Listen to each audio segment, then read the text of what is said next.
to his wide receivers. Aaron Rodgers has officially called out his wide receivers, says he will not change the way he plays to accommodate them. Colmsy, is this a bad sign moving forward for Aaron Rodgers and the Green Bay Packers? Yes, but it's also a sign that, what, Buck?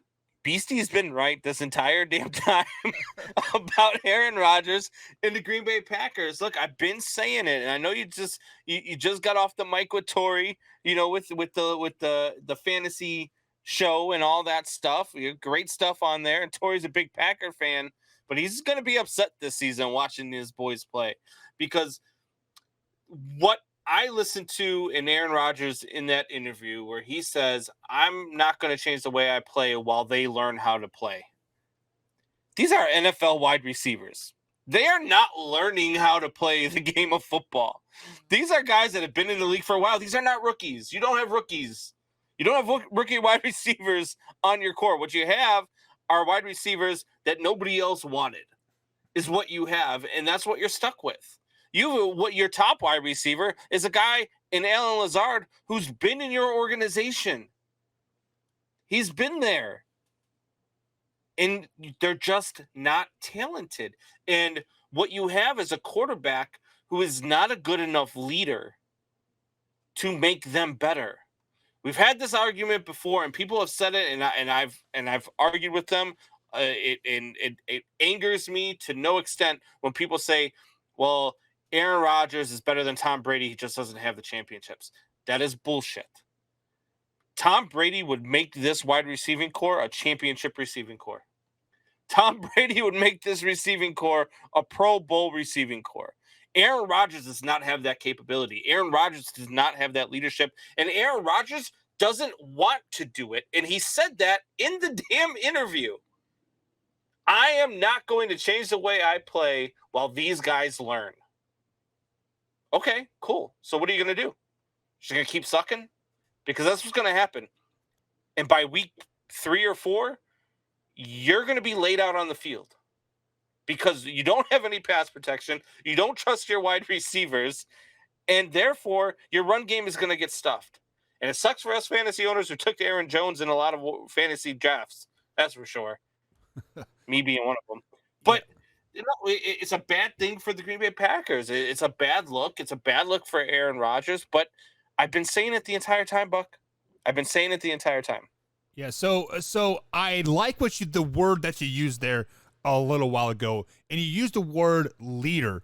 And Aaron Rodgers clearly is not a leader of this team right now. Now, if we look on, obviously hindsight's 2020, but if we look back on it a couple years ago, has he ever been a leader on that team, Combs? Has it always been Devontae Adams? Has it always been a Randall Cobb? Has it always been a Jordy Nelson? Just because, yes, Aaron Rodgers does have that C on his chest, but Aaron Rodgers has this ego, Combs, where he is just better than everybody else. He has divorced his family. He has alienated himself from his family because of XYZ. I don't know the whole story by any means, but he has done it. And anybody that has done that to their family, to their own mom, something is obviously not quite clicking in this guy's head. And now he's on mushrooms and LSD and acid and whatever else he is on, right? And it's just making him look like a fool. But on the flip side of that coin, when he said he is not going to change the way he is playing the game so the receivers can catch up, I mean, I'm very loosely quoting that. This is the same Aaron Rodgers, Combs, that you said is arguably one of the best quarterbacks in the NFL, if not the best quarterback in the NFL. Why should the GOAT or the GOAT Jr. or whatever you want to call him have to change the way he plays because the rookie receiver Christian Watson or second-year receiver Amari Rodgers is struggling adjusting to the speed of the game? I don't think he was calling out Alan Lazard, Sammy Watkins, or Randall Cobb. He was calling out those first-year players that are a little bit behind the curve. Right, but when you're a quarterback who just got paid $50 million a year, mm-hmm. which means that they had to get rid of your number one target, Devontae Adams. And you got a guy like Christian Watson, who on his first attempt in the NFL drops a pass over his shoulders that hits his hands and falls to the ground. That could have been a touchdown. Should have been a touchdown. And you alienate him until the fourth quarter and don't even look his way again. What are you doing to that kid's confidence? What are you doing to help that kid improve? You want him to get better. You have to help him get better. You want him to learn. You have to help him learn. You are the leader of this team. You are the leader of this offense. And you are being paid as the highest paid quarterback in the NFL this season. Right. And next season. You are getting paid more than Tom Brady, who has 6 more Super Bowl rings than you do, who has 9 more Super Bowl appearances than you do. And you are getting paid for that guy. That guy's been in the NFC for 2 years. He has just as many NFC championships as you do. So let's not go off on that tangent quite yet. But also in that interview or in that quote, Combs, he said he is not going to change the way he plays, but that never said he was not going to help those young receivers. Do you think we're not looking too far into it, saying, hey, he is going to tell these receivers how he wants the game to be played?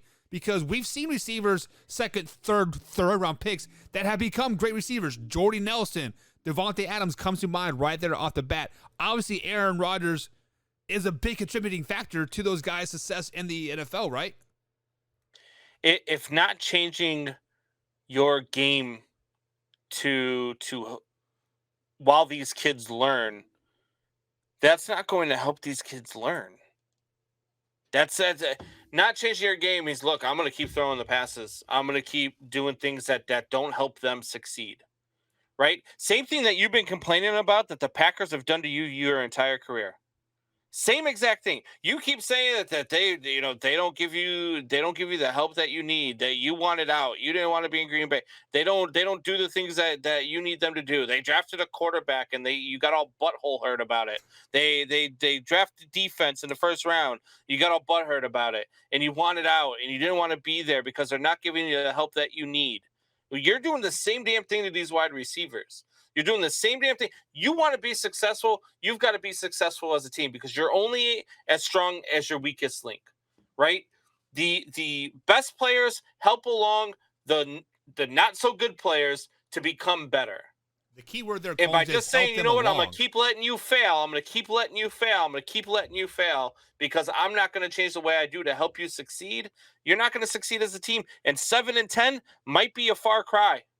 You might not even get to 7-10. So let me ask you this. Why should I change my ways of a proven success that I know works that will get me to the NFC Championship game? Yes, I'm going to lose in the NFC Championship game, but gets us there 13-3, 13-4 year in and year out. Why should I change for a rookie receiver that can't catch the ball? Because you don't have the same weapons you've had your entire career. All those things that you said you didn't have, you actually had. So now what the Packers said, all right, fine, we'll pay you. And now we're not going to give you the help that you say that you haven't had your entire time anyway. And now we're going to see how you do without that help. And without that help, you look pretty damn abysmal against the Minnesota Vikings, against a team without a trophy in their trophy case. You look pretty abysmal against a team like that. Look pretty abysmal against a guy like Kirk Cousins, who notoriously flakes out in big games. You look pretty abysmal against a guy like that. This Packers team is in real trouble. Yeah, it's a big game. It's the first game of the season. You just got a $50 million contract. $50 million a year contract you just signed. The opening game of that year, divisional opponent, and you got your ass waxed. Waxed. Thank you for checking out that Man Hour clip. Be sure to hit the subscribe and like button and below, and of course share us with a couple friends. But if you like what you just saw, click right here to check out our latest video, and of course click right here to subscribe. And as always, Man Hour Nation, rise up.